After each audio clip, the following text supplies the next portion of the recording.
And I am going to start by sharing my screen. And we have a couple of different faculty on today who are going to be participating. So I'll introduce them shortly. Can everybody see my screen okay? Should look like, okay, great.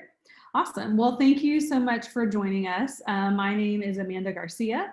I am the director for our digital design, public relations, and digital media marketing programs here at Tulane School of Professional Advancement. This is my email. It's super simple. It's just amandagarcia@tulane.edu. You should have received an email from me earlier today. Feel free to reach out after this for any information that you might need. Also presenting today is Corey Guerra. He's one of our adjunct faculty here, and he teaches our digital imaging and digital illustration courses for us at Tulane SOPA, and that's his email address if you'd like to reach out to him later today as well, or after this session, as well as our Instagram and Facebook information if you would like to follow us and connect with us and see what our students are up to, etc. Thank you to those of you who are just now popping in as well. So here we go again. I just want to make sure you have the images for today. Once again, this is in the chat box and it is a live link where you can click on it. We are recording this. We have received a mini request to record, so we are recording. So full disclosure, if you have any issue with that, we are recording. This will be a link that we will send to you just as soon as it's ready and we can compress it.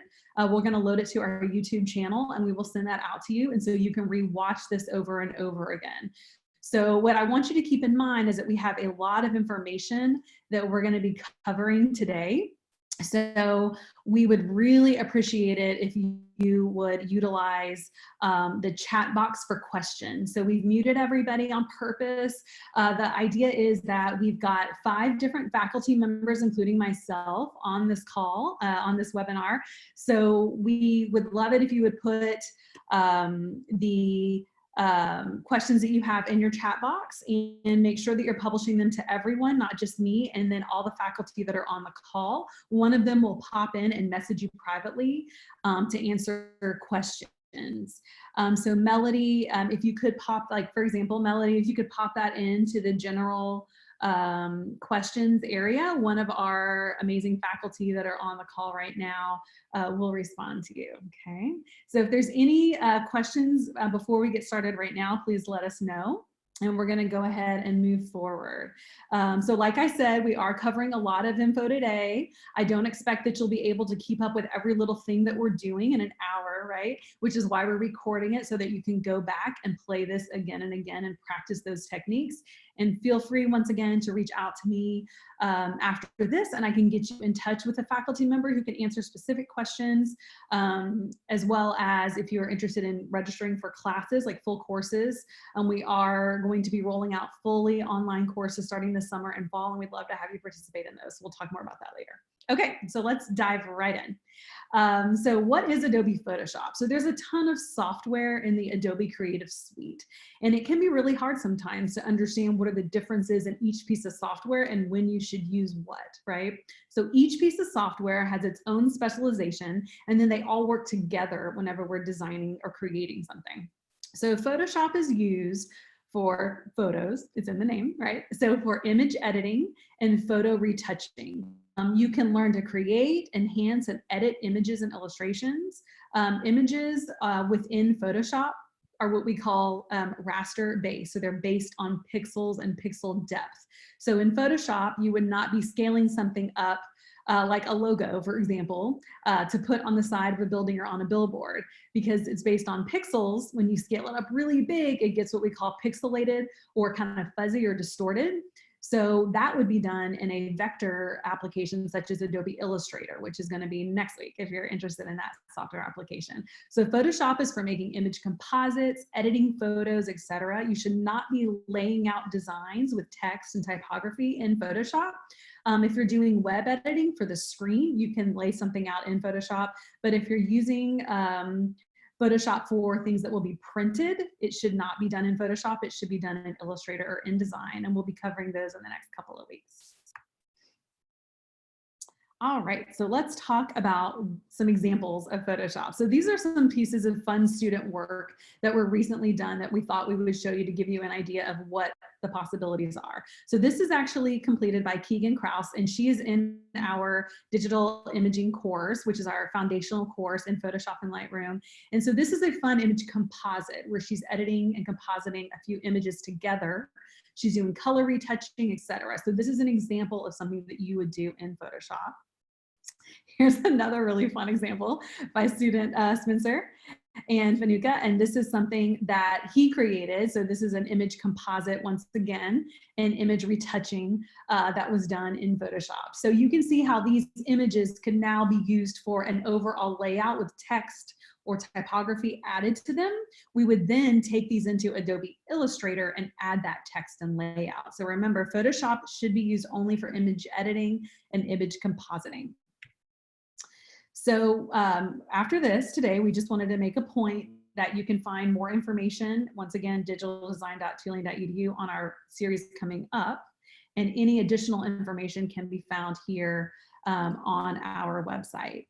So that's just a quick overview of Photoshop and the purposes of Photoshop. So now we're going to actually move into the interface. So if you have downloaded the free trial of Adobe and are ready to jump in with us and follow along, now's the time to go ahead and launch Adobe Photoshop. It's the icon that has the PS. So let's go ahead and click on that. I'm going to go ahead and share my screen again. And I'm going to show you the Photoshop interface that should open up. So Sam, can you give me a thumbs up if you're able to see this Photoshop interface okay? Great, thanks Sam. All right, so this is what your Photoshop interface should look like when you first launch Photoshop. So I'm going to close it and open it again. That way you can see. So can everybody see my Photoshop screen again? All right, great. So when Photoshop launches, you're able to do a couple of things. You can open a file. So if you've taken a photograph, or if you've purchased a photograph, or if a photographer has given you a photograph, you can now open that picture and edit it, right? You can also create a new document, which Corey Guetta in a few minutes is going to demonstrate for you, but I'm going to show you how to open that image. So once you're in Photoshop, similar to other Adobe applications, if you're familiar, or any other Microsoft application, it's under File, Open. Everybody see that? File, Open. Okay.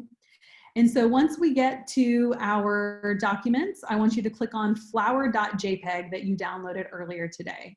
So flower.jpg is what we're going to be opening. Does everyone see the flower on my screen? Sam, can I get a thumbs up? All right, great.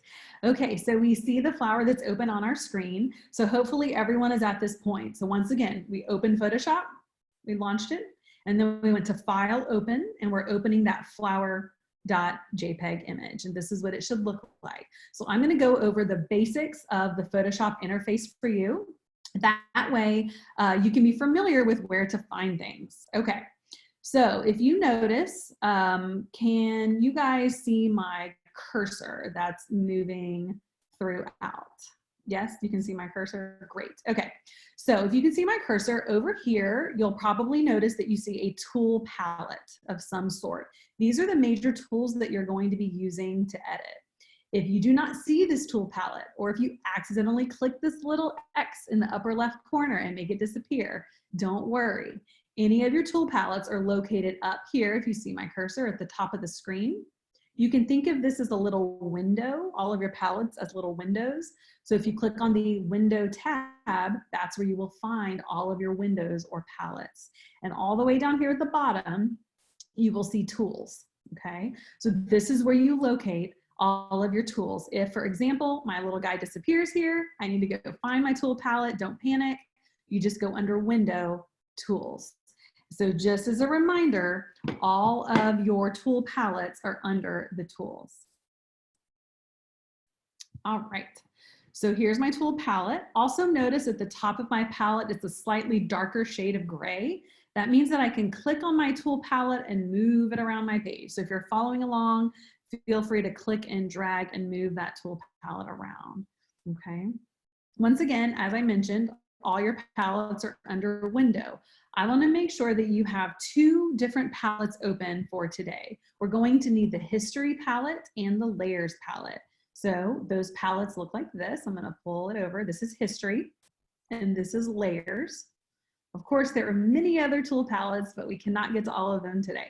So I want to make sure these 2 are open. So to do that, if you click on the Window tab again at the top of your screen, scroll down and make sure History is checked and Layers are checked. And if not, go ahead and check those to make sure that they do open. Okay, so if it's gone, you just click on it to make sure that it's checked. If you have a bunch of other palettes that open automatically and are cluttering your screen, why don't you go ahead and click on the little X's, and that will close those palettes for you, okay? So we're gonna go to History. Okay, so if you can't see my Window tab, it's just at the very top of your screen.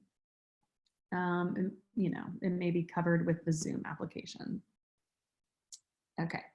So, all right, let's keep going. I see a couple of messages in the chat box. I'm assuming that our faculty are addressing. Great. Okay, awesome. Just making sure. Okay, so now that we know where all of our tools are, let's move on to talking about some of the other tabs across the top. So if you click on File, under File, you'll see that you can make a new file. You can open another file. You can open recent files. So these are all the things that you have recently opened. You can close. You can also save as. So when you click on Save As, if you'll go ahead and click on that for me. Can you guys see the dialog box that came up with my saving? Great. Okay. So there are a couple of different things other than opening and creating files. Saving files are something that we want to cover for you.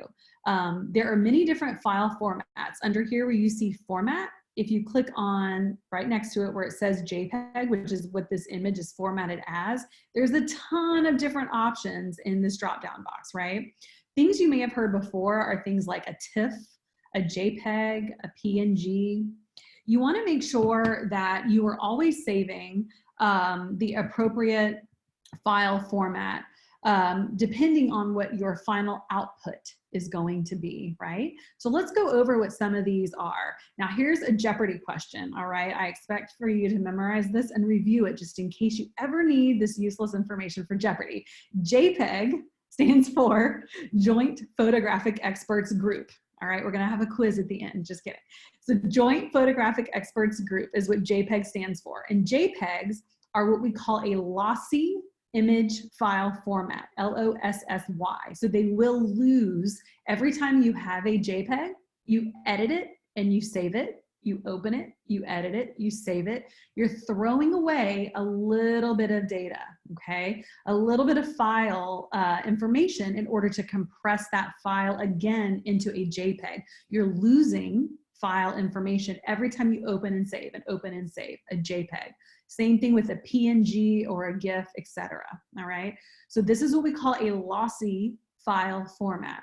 So if you want your final output to be a JPEG, if you're going to be using this for a small file to print, to place on the web, etc., you want to make sure that you're perhaps saving it as something like a Photoshop document where you're going to open it, edit it in Photoshop again and again if you need to come back to it, or as a TIFF.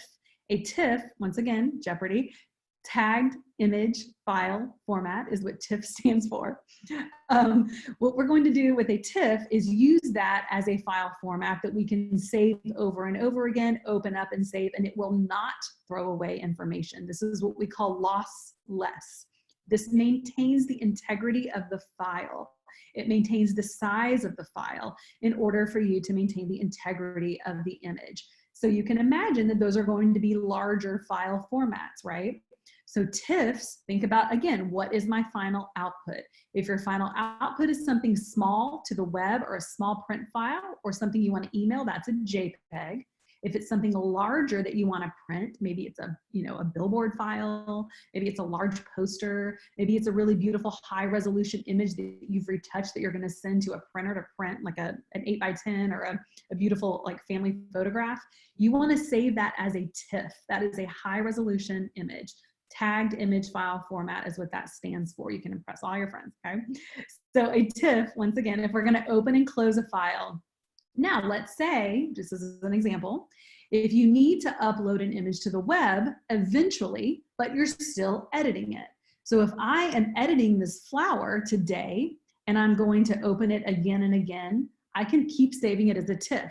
As soon as I'm ready to save it as a JPEG, I can go up to File and Save As. And now I can save it as a JPEG, as a smaller file, because I'm done editing. You'll always have that TIFF that you were editing because you saved it as a TIFF. The JPEG does not save over the TIFF. It saves an additional file, okay? So if you're going back over this video later to review, biggest takeaways from this quick little demo we just talked about for file formats is think about your final output. If you know that you're gonna be opening and editing quite a bit, save it as a root Photoshop file or a TIFF. If you're ready to export it or save it for the web or for a small file, you want to save it as a JPEG. The other file formats that you've probably heard just quickly is a PNG or a GIF. These are for very, very tiny files that you can use for the web. And we'll talk more about that later when we get into our XD and web demos in our later Lagniappe series. But these will maintain, the PNG will maintain a transparent background. It'll be optimized best for the web, etc. So please keep in mind that if you're photo editing for anything related to print or anything that will have some sort of final output where you need a larger, slightly larger medium to high res, you want to use a JPEG or a TIFF, okay? All right, so that is just a little bit about our saving file formats. Okay, so let's move forward and do another tab. So first we hit the File tab. You can also print from here, etc. And we'll get into more of these functions later. If you scroll over at the top to Edit, under Edit, this is where we can edit our photo in different ways. And we'll get into some of these later. If you go over to Image, we're going to talk about image a little bit more. So up at the top, the third tab over says Image. And if you go to Mode, I want to talk about two of these modes. So right now, if you look at your screen in the upper left corner where you see flower.tiff or flower.jpg, I don't know if you can see my cursor, it says RGB next to it. Does everybody see that? RGB. RGB stands for a color space. RGB stands for red, green, and blue. You've probably heard this before. So RGB is one form of color space that we're concerned with. The other form of color space that we're concerned with is CMYK, okay? So CMYK stands for cyan, magenta, yellow, and black. K stands for your key color, which is black. The B was already taken for blue. So we're using K for our key color. CMYK. CMYK is different than RGB. So once again, I want you to consider what is your final output, okay? That's how you decide on what we're talking about right now is our color space. CMYK color space versus RGB color space. RGB color space is if we're going to, on our final output, publish to something on the screen. So anything on the screen, a television screen, a web screen, a projector screen. So if you're formatting images that are going to go in a PowerPoint presentation, image, mode, RGB. Image, mode, RGB will get you to RGB, red, green, blue color space. Anything where the final output will be on the screen. A mobile app, a website design, anything like that, it will maintain the integrity of the color and publish correctly to the screen. Anything that is going to publish to something that's going to be printed, okay? So anything that's going to be printed should be in CMYK, all right? So CMYK stands for cyan, magenta, once again, cyan, magenta, yellow, and black, okay? So CMYK will allow you to put that color space for anything related to printing. So if your final output is printing, you wanna make sure image, mode, CMYK, and I will do that now. It will ask you, are you sure? And it will change the color to that, all right? So I know that the top of my screen might be cut off, but because I'm in share mode, there's no way to share that tool palette at the top. I'm sorry, you're just gonna have to follow my voice here. I'm sorry about that. So once again, image, mode, either CMYK or RGB, okay? So once again, final output for screen, RGB, final output for print, CMYK. The next tab that you'll see across the top is layer. And this is where we can adjust things on the layers. We'll get more into that later. Then you're going to see the type palette. You're going to see your selection palette. You're going to see your filter palette. This is where you can play with a bunch of those fun filters at the bottom later on. Your 3D palette, your view palette. So under view, this is where you can zoom in or out. It will show you the key commands. So if you're on a Mac, it should be the command symbol plus. So if I hit command and then plus will allow me to zoom in. Command minus will allow me to zoom out. I believe that is going to be a control for PC users. Control plus or minus will allow you to zoom in or out. But if you're up there under view at the very, I know you can't see it on my screen, but at the top, if you click on view, and you'll see the shortcuts when you look at zoom in and zoom out. Okay. Under window, that's what we just went over, where all your tool palettes are located. And then under help is where you can search for different things as you're sort of playing around with Photoshop to find tips that or tricks that you're not able to find. Okay, so before I put this over to Corey, I just want to point out that Corey's going to go over your workspace and how to change between workspaces. Please have your layers in your history palette open. Your history palette will allow you to step forward and backwards. So as I do certain things to my image, I'll just add a little squiggle here to show you. It will record that within my history palette. So I'll move that to the center of my screen. So everything that I do, I'm just gonna do a couple of things here. Everything that I do to my, as we go through this, everything that I do to my image is, you can see, collected here in my history palette. Your history palette allows you to click and move backwards in time, okay? So you can see how I am clicking and moving backwards in time.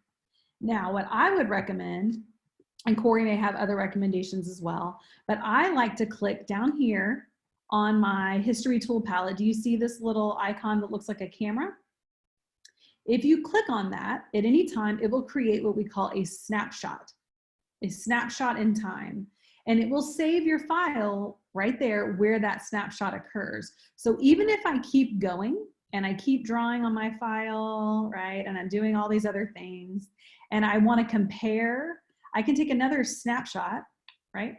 And then up here at the top of my history palette, I can actually compare those two snapshots. I can say, do I like my original? Do I like my snapshot 1 or my snapshot 2? And I can always go back to that snapshot, okay? So I use this a lot, and Corey's gonna talk about image touch-ups. I use this a lot when I'm moving through touch-ups to see, do I like this version or do I like that version? So that's within your history palette. And then Corey's gonna go over your layers palette in more detail.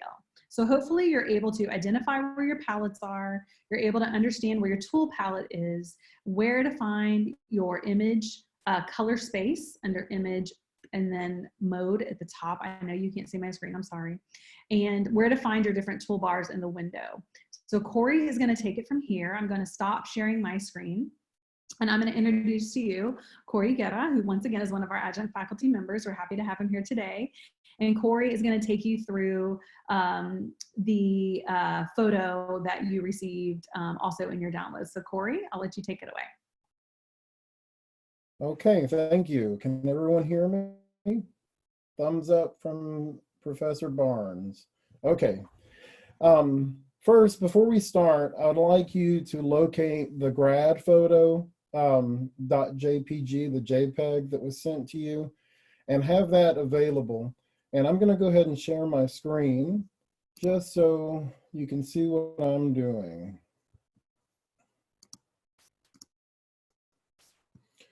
Now you should be able to see my full screen here, and you should see a few pictures. And what I'd like to do first is show you a before and after of what we're going to achieve. This is the photo as you received it.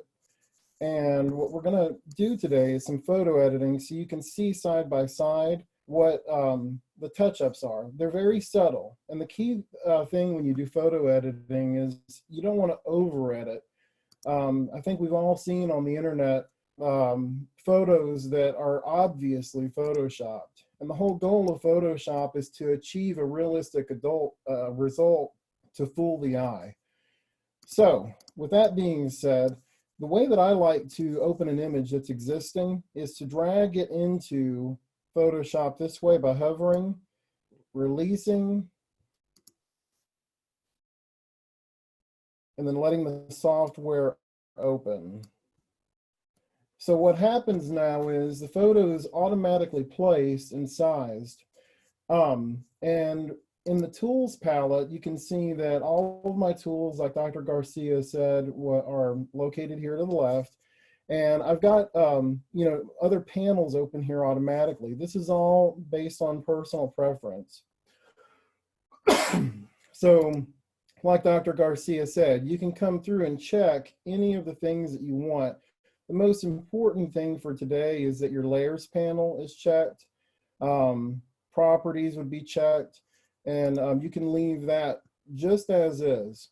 Over here to the right, you'll see that there's a background layer that the photo is automatically placed in, and it's locked. So that little padlock means that we can't actually do much into the photo. And that's actually a good thing because it prompts you, the image editor, to do something very important at this stage. And the very important thing that you want to do is to duplicate this layer. One way to duplicate a layer is to drag this layer down to this little plus box here, drop it, and now you have what's called background copy. So very important. The reason that this is important is because you're preserving an unedited, untouched photo that you're going to have in reserve in case you need to go back to it. Because sometimes in Photoshop, some of the edits that we make end up destroying the JPEG image. Dr. Garcia mentioned that the images are lossy. They can be lossy within the, this interface. So we need to be very careful and make sure that we duplicate this image. I'm going to zoom in now. You can zoom by holding down the Command or Control and then hit plus key. Zoom out by holding Command or Control and minus. What we're going to do is look at this photo of this young man. And what we're noticing, or what I'm noticing, is that there are a lot of, you know, small blemishes. His teeth are not, you know, quite white. They're a little bit yellowed. It's not the best photo, but it's not terrible. And with a few simple photo editing tricks, we can improve the image here in no time. Also, another thing, he has a little eyelash. So what I'd like to do is first start with what's called a spot healing brush. The spot healing brush is located here. And you'll notice if you ever lose track or you're not sure what you're looking at on the tools panel, if you hover over it, it tells you what it is and it gives you a short demo of what it can do. So I'm going to select this, and what you see now is this round circle. Now this is technically a brush, and what the spot healing brush does is whatever you want to get rid of, it samples the image around the brush and fills in the circle with the sample. And I'm going to demonstrate that in a second. So what we want to do is get a good idea of how large most of the blemishes are. And that brush is actually a little bit too big. So what we're going to do is go up to this panel at the top. And this is called the brush panel. Okay, or the brush, this is what gives you brush options, where it says 50. The 50 indicates that it's 50 pixels wide or in diameter, and the hardness means that if you have it at 100%, it's a very hard edge. If you have it at 0%, it's a very soft edge. For photo editing and spot retouches, I like it to be about 65 to 70%, and I'll bring the pixel size down to maybe about 27. So now we have a much smaller brush. You can see, maybe I'll bring the pixels up to about 38. Okay, and then hit return. So now, just to give you an idea of what this brush can do, let's look at some of these blemishes. So I've got some acne here. If I hover over that and click, it automatically erases it. I've got a blemish here. I've got a blemish here. So just to give you an idea, I'm going to go through and start clicking. And if you're following along, I would encourage you to do that. And just like that, you're going to have a really good result because it's sampling the skin that's not affected around and filling in those areas and all these blemishes, you know, to give a more even complexion. The eyelash, let's see how this does. That looks strange. So I'm going to reduce my brush size and see if I can, there we go, much better. So all I'm going to do is come around and start cleaning this up. It doesn't have to be perfect. Again, you want to edit to the point where it looks better, but it's not obvious that you've gone in and touched up with Photoshop. So there's some, I guess, flaky skin there. We can get rid of that. We have some more acne there. That's gone. These little crusty areas on the lips, we can sample that out. And I'm not going to go through and get rid of every single thing, but this is basically what you want to do. Some of these freckles we can get rid of. So I'm going to scan the image now just to see if there's any major blemish that stands out to me that could potentially improve the overall look of this photo. So here on the neck, anything that would stand out to you. And what's nice about this, you know, you can really make really wonderful looking selfies by using Photoshop. So that looks a lot better. So he's, you know, virtually blemish free. He doesn't have, you know, a perfectly even complexion, but it's better. So the next thing that I'd like to do is look at the overall composition of this photo. And another thing that I'm noticing is when we have photography, we have pictures of ourselves, we want to have the focus be on our face. And there's this huge, well, it's not huge, but it's a very dark graphic at the bottom. And it's sort of distracting from the subject matter, which is, you know, the young man. So the next thing that I would like to do is select out this graphic and fill it in with the shirt detail. And it sounds like it would be harder than it actually is. So up here we have what's called a lasso tool. And a lasso tool is one of the many tools you can use to select objects within a photo for editing purposes. I'm going to select it and I'm going to zoom in here so you can see what I'm doing. I'm going to hold the mouse, I'm going to click the mouse button, and I'm going to draw around this slowly. And yes, I know this can be tedious, but this is the world we live in as designers. Once I release the mouse, you have what's called the marching ants. Okay, or that, at least that's what I call them. That's what it looks like, ants marching in a row. This is a selection. And what we need to do is figure out how we can populate this area with the t-shirt pattern around it. And this works best when you have a homogeneous background, or a background that has the, you know, repeating elements that looks generally the same. So what I want to do with the selection is, while that's selected, I'm going to go up to Edit at the top. And there's a drop-down menu, and you'll see there's something called Content Aware Fill.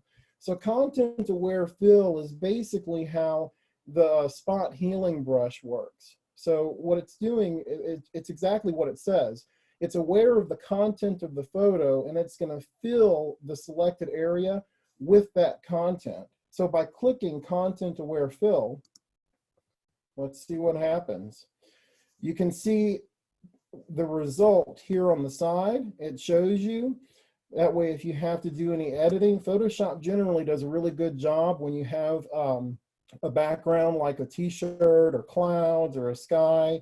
It does a really good job, so we don't have to do anything else. So I can just go ahead and click OK, and there we have it. So now the focus is where it belongs, and that's on the gentleman's face. So here we go. Another thing that we need to do. He's perfectly centered in the photograph. That's not so bad, but the problem is that it's not quite as interesting of a composition. So one thing that I would do is, there's a lot of negative space here, and generally speaking, for a photograph, you would want, in my opinion, a portrait orientation. If you're going to do landscape, it's better not to have a figure centered right in the middle. So the way we can create a portrait orientation is going back over to the Tools panel, and this is the Crop tool. So if you hover over it, you can see that you can resize an image this way. So I'm going to click Crop, and you have this outline here. And these little bars, you can see when I hover over with my mouse, it gives me the option to drag these in and out. So I'm going to go ahead and drag in. And what I'm doing is I'm trying to make it a portrait orientation, number one, but also keep it to where the interest is going to be in the face, specifically the eye area. So what this panel, when you crop, it shows you that it's broken into 9 squares or 9 areas. And what this demonstrates is what's called the rule of thirds. And in photography, or any type of art really, if you go to an art museum or if you're looking at photography, you're going to start noticing this. The rule of thirds, basically, it's a way that you can enhance a composition by placing key areas or focal points in areas of better focus or I don't know what I'm trying to say here. Basically, where these lines intersect, this would be a prime area of focus. This little cross here, this little area here would be a prime area of focus. This area here and this area here. You're not always going to be able to place something within this area of prime focus. So the second thing that you could do is try to align, for instance, the eyes, which is usually where we look because we're humans. That's where we look when we look at people's faces and we're talking to them. We want to try to get the eyes at least along this one meridian here, which is what we've done. So by adjusting this is a much better composition. It eliminates some of the negative space that's not necessary, and it puts the subject into the prime focus of the composition. And because the eyes are along that latitudinal rule of third line, it's better. So I'm going to hit return, and there we go. So he's already looking better, in my opinion.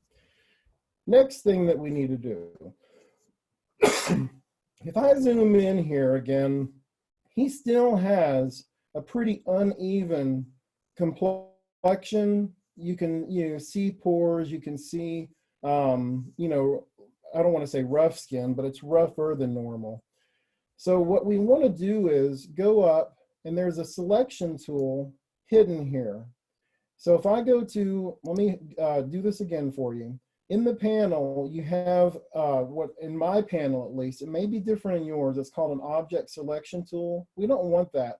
Anytime in a tools panel you see a little triangle in the corner, it means that Photoshop has done something really, really fun. They've hidden tools. So you're probably not aware that there are actually more tools there. So if you click and you hold the mouse, it's going to open up that expanded tool palette. And you'll see there's a tool called Magic Wand. There's a quick selection tool and then object selection tool. What I want to do is I want to introduce you to the quick selection tool. So we're going to click that. And quick selection means just that. We're going to quickly select this guy's face. So let's zoom in a little bit, and I'm going to make this brush a little bit larger. Again, you can do that by coming over here. I'm using the left and right bracket key. But if you're not familiar with that, and you're not familiar with keyboard shortcuts, you come up here and you can adjust the size by using the slider. And what you see is in the middle of this, there's a plus. And what I can do now is come over and start dragging, click and drag all over this guy's face. And I've got a very quick, rough selection of his face, okay? So what I want to do now is take this, and we're going to do something called select and mask right here. So I've got the selection of his face, all of his skin. It did a pretty good job. Photoshop has gotten really, really good in recent years about these quick selection tools and other selecting methods. So select and mask is what we're going to click. Now, when you select and mask, what's going to happen is you're going to get this overlay here. And, well, it's not showing up for me. Oh, there it is. Okay, sorry, y'all. Okay, back on track. what happens is everything that you've selected is going to look normal. And then in my particular screen, you have various views. I like overlay because the red shows me exactly what's not selected, which is very important. So with the overlay selected, I can see that I don't want the selection to be really rough around the edges here. So I'm going to go over to this tool here. This is called the Refine Edge tool. And I'm going to just simply take that, make the brush a little bit larger. Again, you can do that this way. Bring it up to 70, maybe 80 pixels. And I'm going to just run through here and soften, just by refining this edge, the hair around the ears, around the jawline. It automatically fixed the shirt, which is good because we really don't want the shirt in there. I'm just holding down, clicking and holding the mouse. And just like that, this is such a magical thing for me because it makes photo editing so much easier. That is a wonderful, wonderful selection. Now, another thing that you want to do is go to Smart Radius. This will make things even better. Let me zoom in a little bit. So Smart Radius is going to improve areas like this where you have hair. So I'm going to bring it up to maybe 2 pixels and maybe even 3. And you can see that actually, it's very hard to tell, but it refined that selection even more. So that looks really good. And you're probably wondering, why am I doing this? It's going to make a lot of sense in just a second. Now, down here, we have output settings. I'm going to click, and you can do this with me, or you can watch the recording if you're falling behind. New layer with a layer mask. Very important. Click it, and then click OK. So there we go. Doesn't look like we did anything, right? Well, if you look over into the layers here, this is your layer mask right here with this black and white.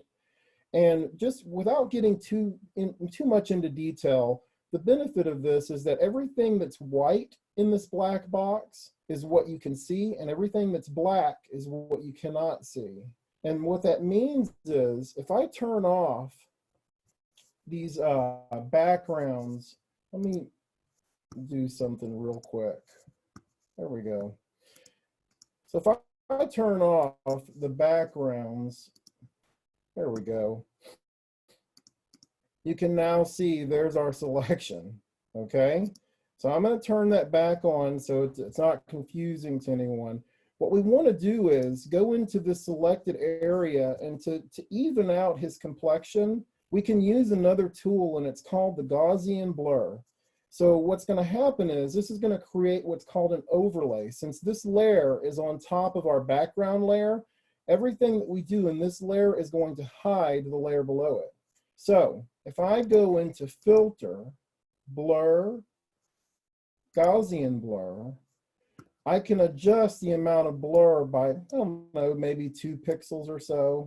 And I know this looks kind of bad right now, but this is going to make a lot of sense in a second. What that's going to do is it's going to help to smooth his complexion some. So I'm going to click OK at about 2 pixels. Now I know that everything looks fuzzy. His eyes look fuzzy, eyebrows look fuzzy, hair is nice and crisp because of our good selection. His facial hair is a little bit fuzzy. We can fix that. Using this layer mask, which is what this is called, if I click this little black box from our selection, I can go in and clarify the areas that are fuzzy that I don't want to be fuzzy, because I'm losing some of the detail in the attempt to clear up and even out his skin. So what I want to do now is go to my brush. This is called the brush tool. And if I hover over it, you can see that looks much like an airbrush. And what happens is you have a lot of general brush presets. I'm going to select the soft round brush, which is basically an airbrush. I'm going to set my hardness to 0. And let's see, 100 pixels may be a little bit too big. I might bring that down to about 68, maybe 70. That looks good. So now, if I click right here, you have a black and white toggle. When you're dealing with layer masks, anything that's black is hidden, anything that's white is revealed. So we want to hide the areas of blur that's obscuring the eyes, the eyebrows, the teeth, the lips, and the facial hair. So what we're going to do is, to obscure it, we're going to paint black. So by toggling, I can have black as my brush, and then just like that, I can come in and clear up by painting black in the areas that I lost, including the eyes, just like so. I'm just clicking and holding, and I'm going to come in and I'm going to edit, bringing his lips back. And it's really amazing, because just by having the lips and the eyebrows and the eyes back, you don't really notice the blur that we created to even out the skin complexion. So same thing, just to bring the chin and pop it back out, I'm going to do that. And so there, if we minimize that, you can see that he has a much more even complexion now. And you can see the areas here that we've painted in using the black. We've hidden the blurred out face image. So the blurred skin acts like an overlay to even out pores and imperfections. Really, really nice. Hey, So Corey. the next thing that I'm noticing about our yes, ma'am.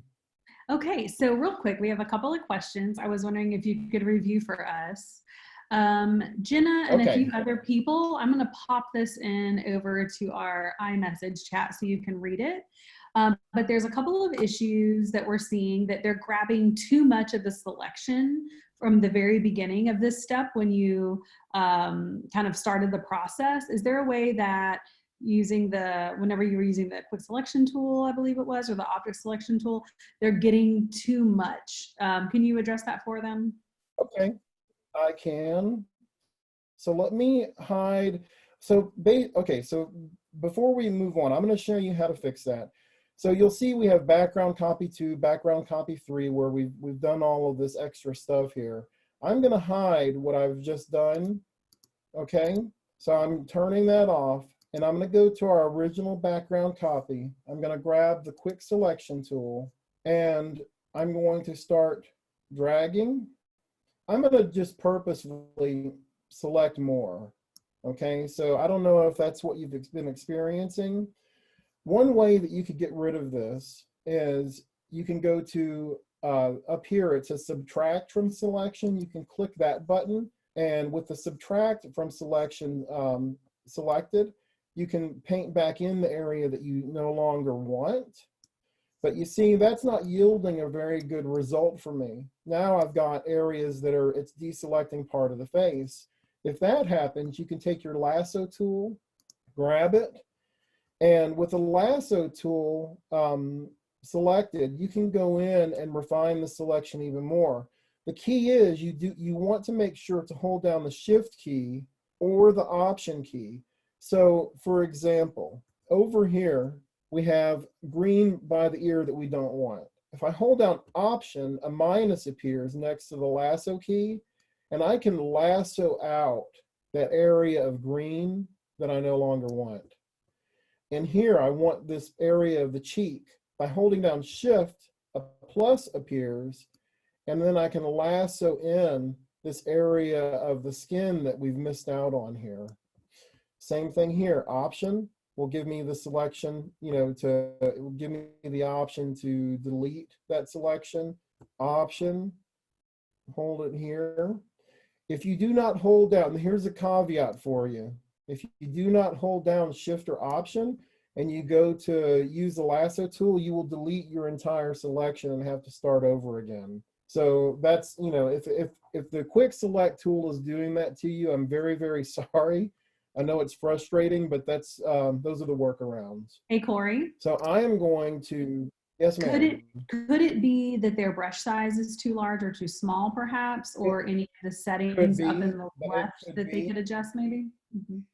It could be the brush size. If it's selecting too much, you can bring the size of the brush down, and it will sample fewer pixels, and it may not spread as much and may not select more than what you're wanting. So that's another option that you could select, is the brush size. You're absolutely right. So, but those are the workarounds. Is that everything? Thumbs up if Let's it's see. everything. We do have a question that Pippin says that when she selected the mask and created a new layer, her whole background disappeared. So that might be something individual we need to address later. So okay, yeah, I may have to address that later. It, okay. excuse me, double check your layers panel to make sure that all of your layers are on, including your background copy. That would be another good thing to do, because sometimes, I don't know why, but it's done it to me. Sometimes it will automatically turn off a layer, and then it's left me with you know, with what she's experiencing. Other than that, I may have to troubleshoot individually. Okay, I think she One got other it. She was thing able to. She was able to get it. okay. Okay, one other thing that I want to do, okay, and this is going to be sort of a repeat of things we've already done, is the teeth are kind of yellow, and we all like a nice bright smile. So what I'm going to do is go to the background copy. I'm going to make my I have quick selection selected. I'll go to my background copy. I'll bring my brush size down. And what I'm going to do is I'm just going to select out this guy's teeth because he needs a little bit of help. And that looks pretty good. I'm going to, just like before, let me zoom in so you can see really well. It's not perfect. I'm going to show you how we're going to perfect it with select and mask. Just like we did for the face, select and mask. And with select and mask here, I can go into my refine edge tool, bring my brush size down, and try to get, just by painting, a better selection. And it's actually working really well. Photoshop, they've really come a long way with some of these tools. I'm just going to paint in with my refine edge tool this guy's teeth.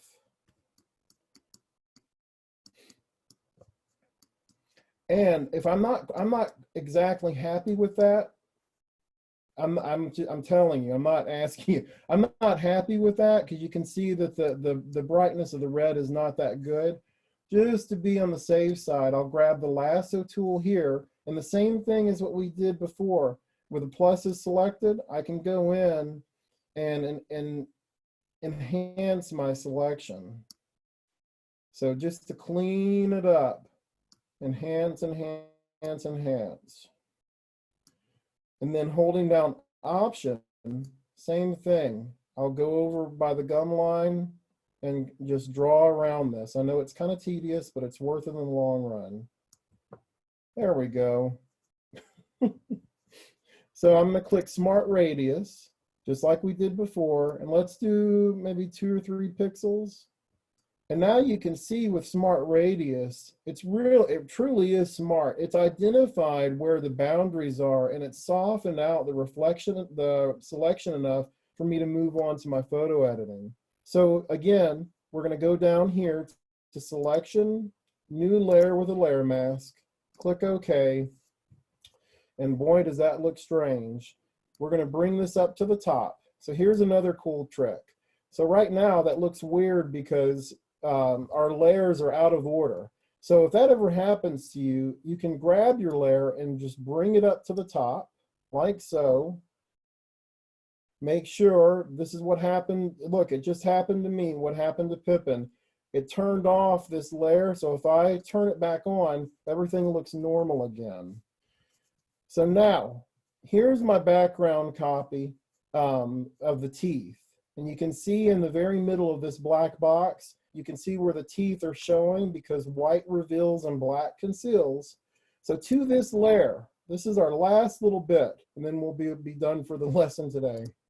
Down here, you have what's called, they're different color modes, and this is called Create a New Fill or Adjustment Layer. I'm going to click that, and I'm going to go up to Hue and Saturation and click that.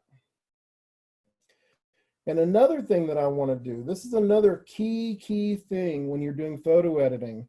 Right now, if my hue saturation layer is at the top and it's not, and I don't tell it to do otherwise, it's going to change everything in the photo. If I want my hue saturation to change only the teeth, I can do something called create a clipping mask. So if I right click, I will create a clipping mask by clicking that. And then now you can see this little down arrow has appeared. And that little down arrow means that anything that I do in this layer is going to affect the layer underneath and nothing else. That's very important because what I want to do is take some of the yellow out of these teeth. So what I want to do to ensure that we get the yellow out, we can bring the saturation of the colors down. So this is the key. We're going to slide this down. And what you should notice is his teeth are getting whiter. Just like that. And that's all you really have to do to whiten teeth.